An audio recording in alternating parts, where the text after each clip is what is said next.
turn it down just a little bit. Just a little bit. Okay. You know, we just wanted to comment on the testimonies, and just want to make sure that we know, Donald, you're never alone. You're never alone. God is always with us. Now, that He was protecting you when you were 4 years old. I got something else to say. I wasn't picking on you, Pastor.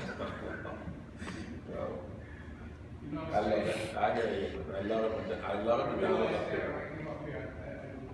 I love it when he's up here. And God does love you just as much as He loves Lewis. Amen. Also,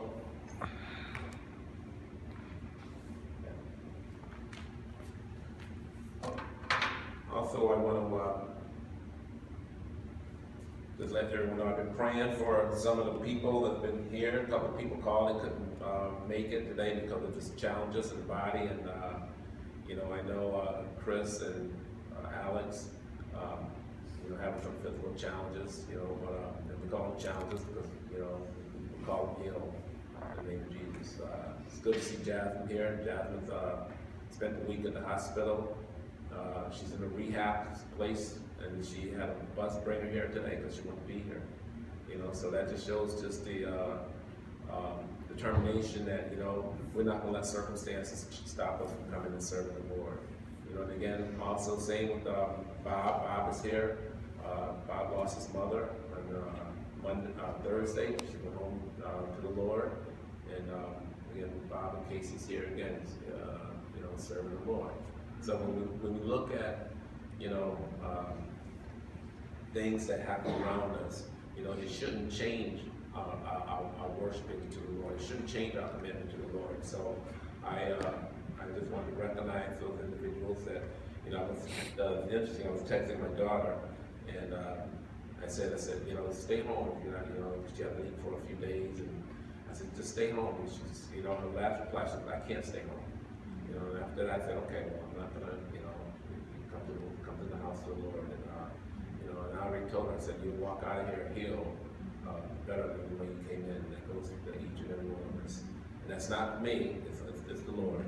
So when we find time to give God the glory, and give Him the honor, and give Him the recognition, and submit ourselves to Him, that's when He comes and His Spirit works mightily in our lives. So you know, we give praise to Him on that. You know, my wife asked, how long are you going to be? And I said an hour, because she looked at me. I'm gonna be, you know, I say I'm gonna be relatively short because I know it's Christmas Eve. But you know, I just wanted to share a couple of things that I thought was important, and of course have our communion. You know, first of all, if you haven't heard yet, maybe you have, many people, theologians, and many people say that, you know, the actual date that Jesus was born is not December 25th. You know, because many people say, well, how could Jesus be born in the manger, and when it's cold and it's winter time, and you know, so many people question the actual date of December 25th being the birth of Jesus. And my reply to that is that, well, you know, even though we may not know the exact date, but we have selected this date to celebrate His birthday, and so we're going to celebrate His birthday on this date.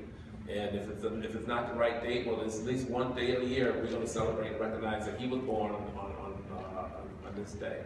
So this is Christmas Day, so that's why you know, I don't say Happy Holidays or any of that stuff, trying to be politically secular correct.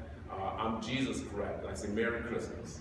So Merry Christmas. So everyone should be saying Merry Christmas, not Happy Holidays. Merry Christmas, because that's what this is about. We can't forget that the reason of this season is for Jesus. Also, before I get started, I want to recognize also, if you notice in the bulletin, this is something that Jasmine did. So just want to recognize the nice job she did on this. Last year we had Jada draw a picture for the Christmas bulletin. So you know, and not realizing, I'm saying, oh well, we just started a tradition. So you know, look forward to whoever does some artistry work next year. So again, thank you, Jasmine, for taking the time and doing that. you know, this is a busy time of the year. And so that's why I also wanted to acknowledge people to take, you know, to stop to say, you know what, regardless of what's going around the world, what's going around me and all these things, I'm going to still stop to take time for the Lord. You know, this is Saturday morning, you know, we usually have church on Sunday, but you know what, I have a routine on Saturday, or I do whatever I do on Saturday, but I'm going to stop and I'm going to be and serve the Lord.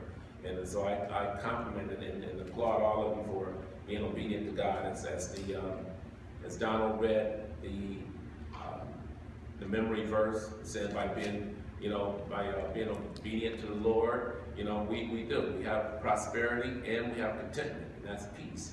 And so, you know, we'll let God manifest His Spirit on each and every one of us, how He has planned for us today. So we just give Him glory for that. But you know, the reality is though, this is a busy time of the year. This is probably the most craziest time. People say all the time, "Oh my gosh, this week is just, I can't wait." Many people can't wait till the week's over because they're running, they're doing things, they're shopping, they're focusing on getting all these gifts. There's parties at work. You know, people bringing food in, people bringing the gifts. It's just a crazy time of year. And then, you know, we also have to remember though that what this is about. And sometimes we get so caught up in the logistics, you know, the company parties, the family gatherings, the cooking, the gift person, that sometimes we kind of forget and realize, you know what? This is about Jesus. It's about Jesus. And you know, I'm not criticizing getting gifts because that's part of it. You know, Jesus was a giver. The wise men brought gifts. And so that symbolizes what we're doing by giving gifts to others. You know, we're giving to others. And obviously, when we give to others, you know, we're receiving from others as well. So that makes Christmas special. It kind of emulates the way Jesus is. So there's nothing wrong with that, as long as we keep Jesus as the reason. As long as we keep Him in mind. And, you know, this time of year also, different people have different emotions. Very emotional time. It's a desperate time. Crime increases during Christmas time because many people feel desperate to get money so they can do things for their children or whatever. Many people feel sad because of maybe a lost one or family that was, you know, spent a lot of time together, and maybe kids have grown up and doing their own things. And then many people, you know, feel joyous. They feel that this is the greatest time of the year, you know, the greatest time. They start to do extra things. They start to show the true love and start giving and doing all those things. And actually yesterday we had this woman that come into the bank. And she came in with this big bag, and she gave this little red stocking. And she handed one to me, came to my office, handed one to me. Someone was in my office, she handed one to them. And I said, "Thank you." So I noticed that the big bag, and then I just thought she was a customer, bringing them in to our employees. But she started giving them to everybody that was in the branch. And so we happened to notice that she didn't do a teletransaction. And so she just came into the bank and gave everyone all these. And inside the little red socks was, you know, some candy. It was a lotto ticket, a scratch lotto ticket, which I haven't scratched yet, you know, but I will. And then inside it was this little refrigerator magnet, and it says, I don't know if you can see it from here. Can you read that? It says, "God gives to you," it's Jesus, underneath, and then have little gifts here. And then on the top here it says John 3:16, "For God so loved the world, He gave His only begotten Son, so that all who believes in Him should not perish but have everlasting life." And so, obviously, that was someone, a Christian person, just going around blessing everybody, and they figured, well, you know, we'll get their attention with some candy and give them a lotto ticket, and then bam, get them with God. You know, so this is, you know, again, and that's, you know what, that's what Christmas should be about. That's what it should be about. You know, when someone comes out and joyous and doing things for others and just giving, you know, and that's what it's about. And it shouldn't be, you know, one day a year. You know, Christmas, you know, the love of Jesus, the things we do for Jesus should be every day. Every day. And so that's why